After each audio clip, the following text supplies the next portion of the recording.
Welcome back friends, this is current affairs funda. आज की इस वीडियो में हम बात करेंगे रीजनिंग की, और रीजनिंग में बात करेंगे डेटा सफिशिएंसी।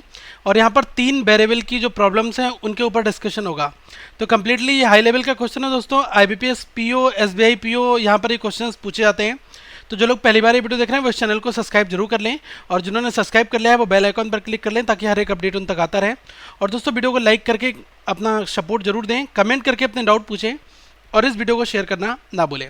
सबसे पहले बात करेंगे कि डेटा सफिशिएंसी के लिए आपको क्या क्या चीज़ें आनी जरूरी हैं। देखो, मैं एज़ यूजुअल आपको बताता रहता हूँ कि डेटा सफिशिएंसी के लिए हमें 4 से 5 चीज़ें, छोटे छोटे टॉपिक जो हैं वो हमें अच्छी तरह से आनी चाहिए। जैसे कि कोडिंग डिकोडिंग आपका हो गया, या फिर बात की जाए ब्लड रिलेशन की, या फिर बात की जाए रैंकिंग एंड डायरेक्शन की। ओके, जो ये क्वेश्चंस अगर आपको बेसिक आते हैं, और कुछ और भी तरीके के क्वेश्चंस हो सकते हैं, ऑर्डरिंग के क्वेश्चंस या फिर सेटिंग अरेंजमेंट, तो यहाँ से आपके जो क्वेश्चंस हैं ये डेटा सफिशिएंसी से बनते हैं। ओके, अब 3 वाले में क्या होता है कि एक आपको स्टेटमेंट लिखा हुआ होता है, उसके बाद 3 जो है पॉइंट्स दिए होते हैं। तो आपको बताना होता है कि इन तीनों में से एक 2 से डेटा निकलेगा, या 2 और 3 से निकलेगा, या फिर तीनों को आप कंबाइन कर दोगे तब आपका डेटा निकल पाएगा। ओके, तो हम सबसे पहले क्वेश्चंस की यहाँ पर हम बात करते हैं। इसमें क्या है, how is Raju related to Mohan. मतलब आपको बताना है कि राजू और मोहन के बीच में क्या रिलेशन है। देखो दोस्तों, ध्यान रखना कि यहाँ पर आपको एग्जैक्टली रिलेशन फाइंड आउट नहीं करना है कि वो उनका कौन लगेगा। ओके, लेकिन आपको केवल रिलेशन पता करना है कि क्या रिलेशन इस्टेब्लिश्ड होगा, यस और नो। ठीक है, अगर जो बन जाता है तो उसी से हम बना लेंगे कि फर्स्ट सेकंड, या सेकंड थर्ड, या थर्ड फोर्थ है। ओके, अब सबसे जो पहला जो पॉइंट दिया है इसकी हम यहाँ पर बात करते हैं। इसको हम ड्रॉ कर लेते हैं। अब इसमें कहा गया है कि Premila is the mother in law of Rashmi, the wife of Raju. मतलब कि रश्मि कौन है, ये राजू की वाइफ भी है, इस चीज़ को ध्यान यहाँ पर रखना। ठीक है, और प्रेमिला कौन है, वो मदर इन लॉ है रश्मि की, और रश्मि कौन है, वो है राजू की वाइफ। ठीक है, तो यहाँ पर हम ये जानते हैं कि राजू और इसकी वाइफ कौन है, ये है रश्मि। ठीक है, और वो कौन है, वो है प्रेमिला की मदर इन लॉ। तो मदर इन लॉ कब बनेगी, मतलब कि सास। तो राजू की जो मदर होंगी, राजू की मदर कौन होगी, प्रेमिला, और वो कौन होंगी, वो होंगी इस रश्मि के लिए इनकी मदर इन लॉ। ठीक है, फर्स्ट हमने बना लिया। अब सेकंड की हम यहाँ पर बात करते हैं। सेकंड देखो, इसमें क्या है, Premila's brother is the Raju's maternal uncle. मतलब कि प्रेमिला ये है और इसका कोई ब्रदर है, इसका ब्रदर है कोई, वो कौन है, राजू का मैटरनल अंकल है। मतलब कि राजू का मैटरनल अंकल होने के लिए राजू की मदर को आपको बनाना होगा, और जो राजू की मदर होंगी उनका जो ब्रदर होगा वो कौन होगा, यही तो मैटरनल अंकल बनेगा राजू के लिए। ओके, एक केस आपका ये बन सकता है, लेकिन ये भी हो सकता है कि जो प्रेमिला है, ओके, इसका ब्रदर कौन है, मैटरनल अंकल है ना, तो हो सकता है कि प्रेमिला का ही सन हो राजू, और जब राजू की ये मदर हो गई, मदर का ब्रदर कौन हो गया, मैटरनल अंकल हो गया। ठीक है, तो सेकंड वाले में आपके 2 केसेस बन जा रहे हैं। तो इन चीज़ को बहुत ज़्यादा ध्यान से देखना, क्योंकि क्वेश्चन में ट्रिक यहीं से काम करती है। अब थर्ड की बात की जाए, इसमें क्या है, Premila's husband is the only son of Mohan. मतलब कि मोहन का ओनली सन आपको बनाना है। ठीक है, जो मोहन का ओनली सन होगा वो कौन होगा, प्रेमिला का हस्बैंड होगा। तो ये हमें पता है कि प्रेमिला जो है वो वाइफ है, और उसका जो मोहन का ओनली सन होगा वो कौन होगा, प्रेमिला का हस्बैंड। तो ये दोनों कपल यहाँ पर बन गए। ठीक है, अब दोस्तों क्वेश्चन में कहा है कि फर्स्ट एंड सेकंड। देखो, यहाँ पर रिलेशन किसके बीच में है, राजू और मोहन के बीच में है। मोहन का जिक्र केवल थर्ड में किया गया है, तो ध्यान रखना कि थर्ड तो आएगा ही आएगा। फर्स्ट एंड सेकंड कभी आंसर नहीं हो सकते, क्योंकि यहाँ पर फर्स्ट एंड सेकंड को कंबाइन भी कर लोगे आप तो मोहन तो कहीं से नहीं आएगा, तो पहला ऑप्शन गलत हो गया। सेकंड की अगर मैं बात करूं, सेकंड ऑप्शन इसमें क्या है, फर्स्ट एंड थर्ड। देखो, यहाँ पर ध्यान देना कि अगर मैं फर्स्ट और थर्ड को अगर मिला देता हूं, तो केवल इसी वाले डायग्राम की मैं बात कर रहा हूं जो थर्ड वाला मैंने बनाया था। मोहन का ओनली सन जो है वो कौन है, प्रेमिला का हस्बैंड है। तो एक चीज़ यही ध्यान रखना कि प्रेमिला का, यहाँ पर अगर मैं फर्स्ट को मिलाता हूँ तो प्रेमिला का सन कौन है, राजू है, प्रेमिला का सन है राजू। जैसे ही आपने फर्स्ट और थर्ड को मिलाया तो प्रेमिला का सन यहाँ पर आ जाएगा। अब देखो, राजू की मदर है और ये राजू के फादर के फादर। ठीक है, तो ये कौन हो जाएंगे, राजू के साथ मोहन का रिलेशन यहाँ पर बन जाएगा। तो ये हमें पता है कि फर्स्ट एंड थर्ड को अगर हम बनाएंगे तो हमारा रिलेशन यहाँ पर एस्टेब्लिश्ड हो जाएगा, ठीक है। तो ये आपका आंसर हो जाएगा। लेकिन अभी आगे भी चेक कर लो कि क्या इसमें दिया है। इसमें क्या है, only first and either second और थर्ड। दोस्तों सेकंड और थर्ड को क्या मिलाकर आप ये आंसर निकाल सकते हैं? कुछ लोग कहेंगे बिल्कुल निकाल सकते हैं, लेकिन मैं कहूंगा कि जो इन्फॉर्मेशन आपको 100% कंफर्म नहीं दी है, आप डाउटफुल है, तो आप उस इन्फॉर्मेशन को यूज नहीं कर सकते। इसमें कहा है, सेकंड वाला कहता है कि प्रेमिलास ब्रदर जो है वो राजू का कौन है, मैटरनल अंकल है। तो प्रेमिला का ब्रदर ये हुआ। अब राजू का मैटरनल अंकल दो तरह से हो सकता है ना, हो सकता है कि प्रेमिला की दूसरी बहन हो, उसका बेटा हो राजू। एक ये भी कंडीशन हो सकती है कि प्रेमिला का ही बेटा हो। तो यहाँ पर दोनों कंडीशन लेकर अगर आप इस कंडीशन को लोगे तो आपकी ये सेटिस्फाइड नहीं हो पाएगा सेकंड एंड थर्ड का। लेकिन अगर आप इस वाले पॉइंट्स को लोगे तो आपका सेटिस्फाइड हो जाएगा। तो यही मैं कह रहा हूँ कि हम सेकंड पॉइंट को नहीं लेंगे, क्योंकि ये 100% हमें वैल्यू नहीं कंफर्म दे रहा है। ओके, इस वजह से सेकंड वाला आपका एलिमिनेट हो जाएगा। तो ये वाला ऑप्शन भी आपका गया, ठीक है। फिर first and third necessary, first and third यहाँ पर बात हो रही है ना। तो देखो फर्स्ट और थर्ड की केवल बात यहाँ पर हो रही है, ऑल फर्स्ट एंड थर्ड। दोस्तों ये ऑप्शन कुछ अलग तरह से होगा। ओके, तो आप इसकी जगह कुछ और भी कर सकते हैं, ठीक है। कोई ऑप्शन आप और भी लिख लें, क्योंकि इसमें क्या है, ओनली फर्स्ट एंड थर्ड जब ऊपर दे दिया जा चुका है तो यहाँ पर ये all first and third necessary नहीं होगा, यहाँ पर कुछ और होगा। ओके, तो ये मिसप्रिंट है, तो आप इस ऑप्शन को भी छोड़ दें, कंसेप्ट के ऊपर ध्यान दें। ओके, तो ये हमारा क्या हो जाएगा, only second and third. Okay, और एक चीज़ और यहाँ पर दिया है, the information in all the three statements is not enough to give in the answer, ठीक है। एक ये भी आपका ऑप्शन हो सकता है, तो इस चीज़ के ऊपर ध्यान देना थोड़ा सा। ओके, तो ये हमारा डी वाला ऑप्शन है और ये हमारा लास्ट वाला ई वाला ऑप्शन है, ठीक है। ये कुछ नहीं लिखा हुआ है, इसको आप कट कर दें। तो यहाँ पर हमें पता चल गया कि केवल आपका फर्स्ट और थर्ड को कंबाइन करने से ही डेटा निकल कर आ पाएगा। एक हम और क्वेश्चन देखते हैं, सेकंड वाला। अब इसको थोड़ा ध्यान से देखना है। इसमें क्या है, who amongst the Subodh, Neeraj, Tara, Meena and Anil is the first to take the lecture, ठीक है। मतलब क्या है कि इसमें से 5 लोग हैं, इसमें से सबसे पहले लेक्चर कौन लेगा ये आपको बताना है। केवल आपको फर्स्ट पर्सन आइडेंटिफाई करना है कि पहला पर्सन कौन सा होगा, इसके अलावा आपको अदर की पोजीशन से कोई मतलब नहीं है। सबसे पहला अगर पॉइंट की बात मैं करूं तो पहले पॉइंट में क्या है, Subodh takes lecture before Meena and Neeraj. मतलब कि मीना और नीरज से पहले कौन लेक्चर लेता है, सुबोध लेता है लेक्चर, ठीक है। ये चीज़ हमारी फर्स्ट में कही गई है। फिर कहा गया है बट नॉट बिफोर अनिल, लेकिन अनिल से पहले नहीं लेता। इसका मतलब अनिल जो है वो सुबोध से पहले लेक्चर लेता है। तो अनिल जब सुबोध से पहले लेता है तो वो ऑब्वियसली इन दोनों से पहले तो लेगा ही लेगा लेक्चर। तो पहले में ये कंफर्म कंडीशन हो गई। 4 वेरिएबल यहाँ पर आ गए, अनिल, सुबोध, मीना एंड नीरज, ठीक है। सेकंड की हम यहाँ पर बात कर लेते हैं। देखो सेकंड में क्या है, Tara is not the first to take the lecture. मतलब कि फर्स्ट पोजीशन पर तारा जो है लेक्चर नहीं लेगी। मतलब उसके नीचे 2, 3, 4, 5 जो ये पोजीशन बनेगी, यहाँ कहीं पर तारा होगी। थर्ड की अगर दोस्तों मैं बात करूँ, उसमें क्या है, Meena is not the last to take the lecture. मतलब कि 1, 2, 3, 4, 5 अगर पोजीशन बनती है तो मीना जो है वो यहाँ पर नहीं आएगी। मीना का लेक्चर जो है वो 1, 2, 3, 4, 5 में से कोई एक होगा। ओके, अब यहाँ पर लॉजिक देखो। सबसे पहले यहाँ पर 4 चीज़ें आ चुकी, अनिल, सुबोध, मीना और नीरज। अगर मैं फर्स्ट और सेकंड को मर्ज करता हूँ, फर्स्ट एंड सेकंड से इंफॉर्मेशन निकालता हूँ, तो तारा जब फर्स्ट पोजीशन पर नहीं आएगी तो तारा नीचे कहीं पर आएगी।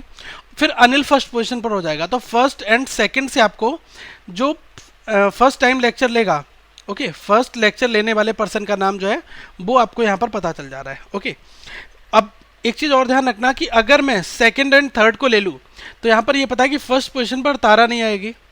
अब इसमें क्या है कि मीना जो है फिफ्थ पोजीशन नहीं होगी, तो मीना का 4, 3, 2, 1 हो सकता है। तो सेकंड एंड थर्ड से आप किसी भी कंक्लूजन पर नहीं पहुँच सकते।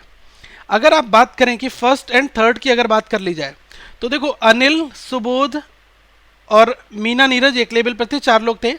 इसमें क्या है, मीना लास्ट में नहीं बैठेगी। तो मीना लास्ट में नहीं बैठेगी तो हो सकता है मीना नीरज से ऊपर बैठ जाए, लेकिन मीना की फर्स्ट पोजीशन तो आपको नहीं पता चल रही है, तो इस वजह से आपका ये वाला ऑप्शन भी नहीं होगा।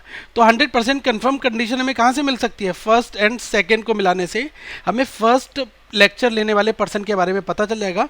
तो हमारा राइट आंसर क्या होगा, फर्स्ट एंड सेकेंड। तो देखो ये आपको ऑप्शन बी दिया हुआ है, फर्स्ट एंड सेकेंड। ओके, इसी तरह से हम आगे बढ़ते हैं थर्ड क्वेश्चन की ओर।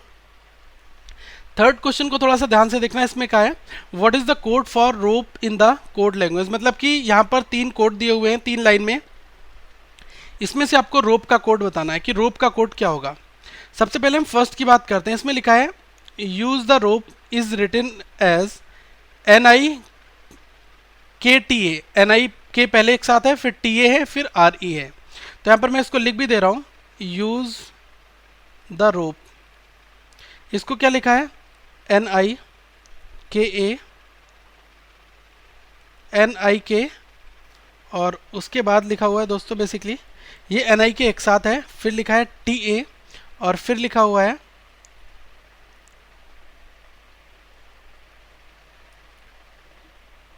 Just a second friends, okay, NIK TA और इसके बाद लिखा है RE। ओके, अब सेकेंड की अगर मैं बात करूं तो सेकेंड में लिखा है rope is straight. Rope is straight, ठीक है। इसको क्या लिखा है, PEDA and TA।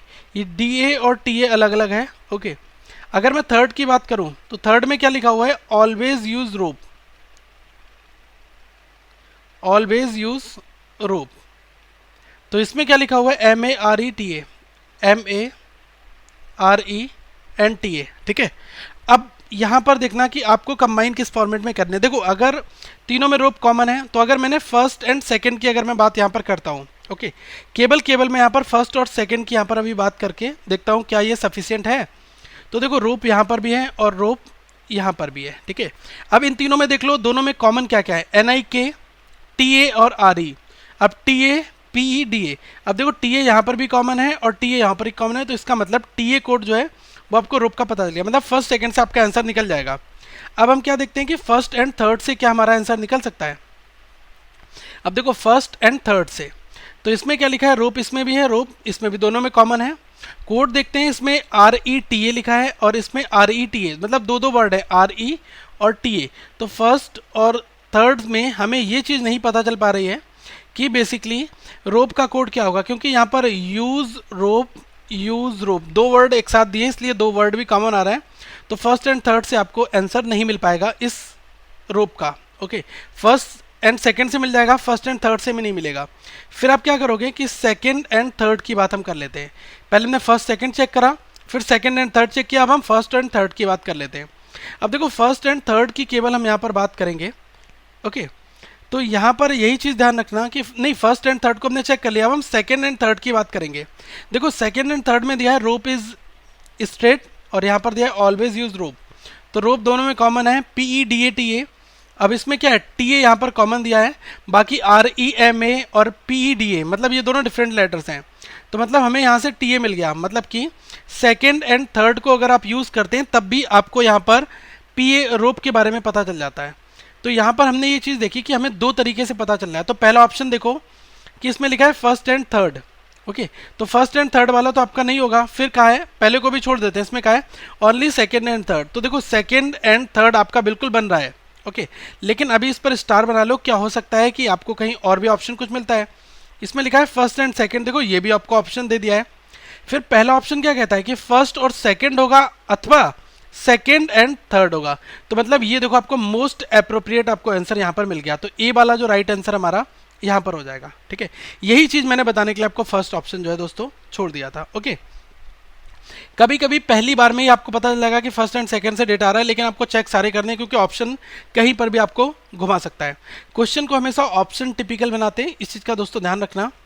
Fourth question की अगर मैं यहाँ पर बात करूँ, उसमें क्या है, P is in which direction with respect to Q, मतलब कि P जो है वो Q के किस डायरेक्शन में है यहाँ पर। ओके, अब सबसे पहला जो स्टेटमेंट है इसकी हम यहाँ पर बात करते हैं। इसमें क्या है दोस्तों, M is to the north of R। अब बहुत सारे सबको यही पता होगा कि ये नॉर्थ है, ये साउथ है और ये ईस्ट है और वेस्ट है, इसी का यूज होगा केवल। M is to the north of R। Okay, अब सबसे पहले हमें ये पता चल गया कि R के नॉर्थ में कौन है, M है, तो R के नॉर्थ में हमने M को बना लिया। फिर कहा है M is to the north of R। अब हु R के लिए लिखा हुआ है, R is to the west of Q। R कहाँ पर है, R है बेस्ट में किसके, Q के। तो Q को अगर आप यहाँ पर बनाओगे, Q के बेस्ट में R बन गया। ये आपका सबसे फर्स्ट मैंने डायग्राम बना लिया। सेकंड की अगर मैं बात करूँ तो इसमें कहा है P is to the east of M। M के ईस्ट में कौन है आपका, P है, इसको हमने यहाँ पर बना लिया। अब देखो थर्ड की अगर मैं बात करूँ, इसमें कहा है P is to the north east of R। P जो है वो किसके है, आर के नॉर्थ ईस्ट में है। तो आर अगर यहाँ पर है, ठीक है, आर को हमने यहाँ पर मान लिया है, इस पॉइंट पर आर को, और आर के नॉर्थ ईस्ट में, तो यहाँ पर जाओगे, यहाँ कहीं पर कौन है, पी है। ओके, तो कुछ इस फॉर्मेट में हम इसको बना सकते हैं कि आर यहाँ पर है, तो आर के नॉर्थ ईस्ट में कौन बन गया, पी बन गया। ठीक है, ये थर्ड कहता है। अब आप ऑप्शंस देख लो दोस्तों, रिलेशन किसके बीच में निकालना है, पी और क्यू के बीच में निकालना है। तो देखो इसमें एम और पी है, इसमें आर और पी है। क्या सेकंड और थर्ड से क्यू कहीं आ रहा है, नहीं आ रहा है। तो कभी भी सेकंड और थर्ड के बीच में क्या रिलेशन बनेगा, बिल्कुल नहीं बनेगा। फर्स्ट को तो आपको लेना पड़ेगा क्योंकि फर्स्ट में क्यू है। तो अब हम क्या करते हैं, पहले हम फर्स्ट और सेकंड की बात कर लेते हैं। ठीक है, केवल फर्स्ट एंड सेकंड की। तो देखो फर्स्ट में लिखा है कि आर के नॉर्थ में कौन है, एम है, और क्यू के वेस्ट में कौन है, ये है आर है। ठीक है, अब इसको अगर मैं मिलाता हूं तो एम और पी, ये मुझे पता चला था सेकंड वाले को कि पी जो है वो एम के ईस्ट में है। तो अगर एम यहाँ पर है तो आप क्या करेंगे, अगर मैं फर्स्ट और सेकंड को मिला रहा हूँ तो पी यहाँ पर आ जाएगा, और जैसे ही पी यहाँ पर आएगा तो आप ये बता सकते हैं कि क्यू के नॉर्थ में पी की पोजीशन आपको पता चल गई। ठीक है, तो फर्स्ट एंड सेकंड से आपका रिलेशन दोस्तों निकल कर आ जाएगा। ओके, अब यहीं पर आप ध्यान रखना कि हम आगे की कुछ और कंडीशंस को भी चेक कर लेते हैं। ठीक है, अभी मैंने फर्स्ट एंड सेकंड से डेटा निकाला, अब मैं देखता हूँ कि फर्स्ट एंड थर्ड को चेक कर लेता हूँ। क्या फर्स्ट एंड थर्ड से तो डेटा नहीं निकल पाएगा। ओके, अब देखना है यहाँ पर कि आर के नॉर्थ ईस्ट में P is the north east of R. R के नॉर्थ ईस्ट में कौन है, पी है। तो आर अगर यहाँ पर है तो देखो कुछ इस फॉर्मेट में अगर मैं बनाऊँ तो आर का नॉर्थ ईस्ट यहाँ पर कहीं होगा, यहाँ पर कौन हो जाएगा, यहाँ पर आ जाएगा पी। ओके, अब देखो पी जब यहाँ पर आ गया तो हमें पता चल गया कि क्यू के किस डायरेक्शन में पी है, मतलब कि क्यू और पी के बीच में आपको डायरेक्शन का रिलेशन मिल जाएगा। तो मतलब कि आपका फर्स्ट एंड थर्ड भी ओके डेटा दे रहा है। तो मतलब कहीं जहाँ पर भी आप ऑप्शन देखोगे तो आपको ये दोनों कंबाइनली फॉर्मेट में यूज़ करने होंगे, ओनली फर्स्ट एंड थर्ड। तो इकलौता तो ये है नहीं, तो अभी आप इसको काट दो क्योंकि इसके साथ में एक आपका फर्स्ट एंड सेकेंड वाला भी है। ठीक है, तो इसमें क्या है, ओनली सेकेंड एंड थर्ड, तो ये तो कभी होगा नहीं, ओनली फर्स्ट एंड सेकेंड। तो देखो ये इस पर स्टार बना लो क्योंकि ये दोनों अभी आपके ऑप्शन मैच कर रहे हैं। ठीक है, ये इंडिविजुअली भी मैच कर रहे हैं। तो डी ऑप्शन में क्या है, ओनली फर्स्ट एंड सेकेंड, मतलब कि केवल आपको फर्स्ट एंड सेकेंड लेना है, अथवा आपको फर्स्ट एंड थर्ड भी लेना है। तो मतलब ये डी वाला ऑप्शन जो है ये सेटिस्फाइड करता है कि ये इसमें दोनों कंबाइन ऑप्शन आपके आ जा रहा है। ओके, तो इस तरह से हम दोस्तों इस डेटा को रीड करेंगे। अब एक फिफ्थ क्वेश्चन की हम यहाँ पर बात कर लेते हैं। इसमें क्या है, what is Sunita's rank from the top in the class of 45 students. मतलब कि एक क्लास में अगर 45 स्टूडेंट हैं तो आपको सुनीता की रैंक बतानी है टॉप से। तो इसके लिए तीन स्टेटमेंट दिए हैं, तीनों में से आपको बताना है कि कौन सा डेटा जो है वो सफिशियंट है। तो तीनों को आपको ड्रॉ करना होगा। अब इसमें सबसे पहली लाइन क्या कहती है, Sunita is 5 rank below Sameer who is 15th from the bottom. तो समीर के बारे में हमें पता है कि समीर जो है वो बॉटम से कहाँ पर है, 15th पॉइंट पर है। तो यहाँ पर ध्यान रखना कि ये आपका क्या है, बॉटम है। ओके, और समीर जो है यहाँ पर है, 15th पॉइंट पर कौन है, समीर है। ओके, फिर कहा है कि सुनीता जो है वो 5 रैंक बिलो है समीर की रैंक से।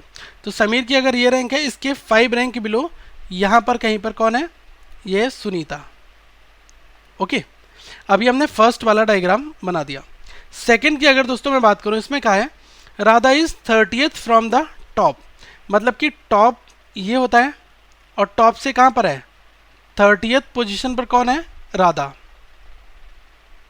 ओके, फिर कहा गया है and Neeta is 5th position from the bottom, और ये बॉटम है, बॉटम से 5th पोजीशन पर यहां पर कौन है, ये है यहां पर नीता। अब अगर मैं थर्ड की बात करूं, थर्ड में कहा है Sunita is exactly in the middle of Radha and Neeta. तो देखो राधा ये है और नीता ये है, इनके एग्जैक्टली मिड में सुनीता, ये कहा गया है क्वेश्चन में। ठीक है, अब आप ऑप्शंस के ऊपर जाओ। देखो यहां पर हमें ये पता है कि टोटल स्टूडेंट्स हमें क्वेश्चन में दे रखे हैं 45। ठीक है, तो अगर दोस्तों आपको बॉटम से रैंक समीर की दी है 15 और समीर के 5 नीचे कौन है, सुनीता है, ये बात इसमें बताई गई है ना। तो सुनीता इसके 5 नीचे आ जाएगी यहाँ पर। ओके, अब दूसरी चीज़ और यहाँ पर ध्यान रखना कि ये आपको यहाँ पर एक चीज़ ये पता चल जाएगी कि अगर आप टोटल रैंक निकालते हैं, ओके, टोटल अगर मैं टोटल नंबर मुझे पता है और अगर मैं सुनीता की रैंक निकाल दूं टॉप से, क्योंकि यही तो आपसे क्वेश्चन में पूछा है, what is the rank of top, what is the rank from the top in the class of 45 students, Sunita की रैंक पूछी है, ओके। अब ये पता है कि 15th पोजीशन पर समीर है और समीर के 5 पोजीशन नीचे कौन है, वो है यहाँ पर सुनीता, ठीक है। तो आप क्या करो कि टॉप पोजीशन से समीर की रैंक निकाल लो, ओके। तो ये मैं आपको एक फंडा बेसिक बता रहा हूँ, बहुत ध्यान से दोस्तों यहाँ पर देखना। अगर मैं समीर की रैंक टॉप पोजीशन से निकाल दूँ तो उसमें 5 जोड़ दूंगा तो क्या है, मुझे सुनीता की रैंक मिल जाएगी, ओके। यही चीज़ क्वेश्चन में कही गई है। तो आप क्या करो कि टोटल अगर आपको पता है, देखो टोटल इक्वल टू क्या होता है, टॉप प्लस बॉटम -1 होता है, ठीक है। अब यहाँ पर मैं क्या करूँगा कि टॉप पोजीशन मुझे निकालनी है समीर की, ओके, और मुझे बॉटम से पोजीशन पता है 15 है, तो यहाँ पर 15 रख दो, -1 टी प्लस और टोटल कितना है 45। तो यहाँ से अगर आप टॉप की वैल्यू निकाल लोगे समीर की, तो समीर की टॉप की वैल्यू कितनी आ जाएगी 45, और 45 में से अगर 14 को आप लेस कर दोगे कितना मिल जाएगा आपको 31, ठीक है। तो मुझे टॉप से समीर की पोजीशन कितनी मिल गई 31 मिल गई। अब इसके 5 नीचे सुनीता आती है तो कहाँ पर आ जाएगी, मुझे सुनीता की कंफर्म पोजीशन जो है टॉप से मिल जा रही है। तो मतलब कि केवल ओनली फर्स्ट का मैं केवल यूज़ कर रहा हूँ, फर्स्ट का यूज़ करके ही मैं इस क्वेश्चन में सुनीता की रैंक बता दे रहा हूँ, ठीक है। तो अभी मैं ये कह सकता हूँ कि ओनली फर्स्ट जो है वो डेटा सफिशिएंट है इस क्वेश्चन के सॉल्यूशन को देने के लिए। लेकिन दोस्तों आपके माइंड में एक क्वेश्चन और आएगा कि आप सेकेंड और थर्ड से भी ये डेटा निकाल सकते हैं, ऐसा आप जरूर कहेंगे। तो यही चीज़ मैं आपको यहाँ पर एक चीज़ बताना चाहूँगा कि अगर आपको टॉप से 30th पोजीशन राधा की पता है और बॉटम से नीता की पोजीशन 5th पता है, तो ध्यान रखना कि ये 30 पोजीशन राधा की है और नीता की है, तो इनके बीच में टोटल कितने लोग होंगे, ये 10 मेंबर होंगे, ठीक है। और जब दोस्तों 10 मेंबर की यहाँ पर बात की जाए, ओके, 1 2 3 4 5 6 7 8 9 और 10, अब इसके बीच में अगर 10 मेंबर होंगे तो आप ये नहीं कह सकते कि एग्जैक्ट, देखो यहाँ पर तो क्या है राधा की पोजीशन है और यहाँ पर कौन है, ये है नीता की पोजीशन, क्योंकि यहाँ से 5th पोजीशन पर ये है और ऊपर से क्या है कि ये 30th पोजीशन हमें पता है। तो टोटल 45 लोग हैं, तो 30 और 35 और 10 45, तो 10 लोग बीच में होंगे। अब 10 में एग्जैक्टली मिड में 2 पोजीशन आपकी बनती हैं, जब इवन नंबर में आपको मिड निकालना हो तो 2 पोजीशन बनती है। तो आपका सेकेंड और थर्ड को अगर आप एक साथ मिलाते हैं, सेकेंड एंड थर्ड को, तो यहाँ से आप रिजल्ट नहीं निकाल सकते क्योंकि यहाँ पर 2 मिड निकल कर आएंगे, ओके। तो इस वजह से हम एग्जैक्टली पोजीशन नहीं पता कर पाएंगे, फाइन। तो इन सिचुएशन को हम यहाँ पर नहीं रख सकते। जब आप इन सिचुएशन को नहीं रख सकते तो आपका आंसर क्या होगा, ओनली फर्स्ट। तो देखो सेकंड एंड थर्ड हमारा आंसर नहीं होगा। फिर इसमें कहा है ओनली फर्स्ट और ओनली सेकंड एंड थर्ड, तो ये भी नहीं होगा। फिर only first and either second और थर्ड, ठीक है, तो ये भी आपका आंसर नहीं है। तो नन ऑफ दीज भी नहीं है। तो ये आपका फाइनली अल्टीमेटली आंसर क्या हो जाएगा, only first is the right answer. केवल आप पहले स्टेटमेंट का जो डेटा है पहले से ही निकाल सकते हैं। तो यही तरीका है दोस्तों क्वेश्चन को सॉल्व करने का। बाकी आपने हमारी क्लासेस अगर देखी होंगी रैंकिंग की, तो आपको बहुत सारी चीज़ें वहाँ से भी सीखने को मिलेगा। अगली वीडियो में दोस्तों हम कुछ अदर क्वेश्चंस की बात करेंगे। लोगों पर क्लिक कर रहे हैं, चैनल को सब्सक्राइब जरूर करें और आप अदर वीडियोज़ हमारी यहाँ पर भी देख सकते हैं प्लेलिस्ट में। इस वीडियो को लाइक करें, कमेंट करके अपने डाउट पूछें और इस वीडियो को शेयर करना ना भूलें। Thank you friends, have a good day.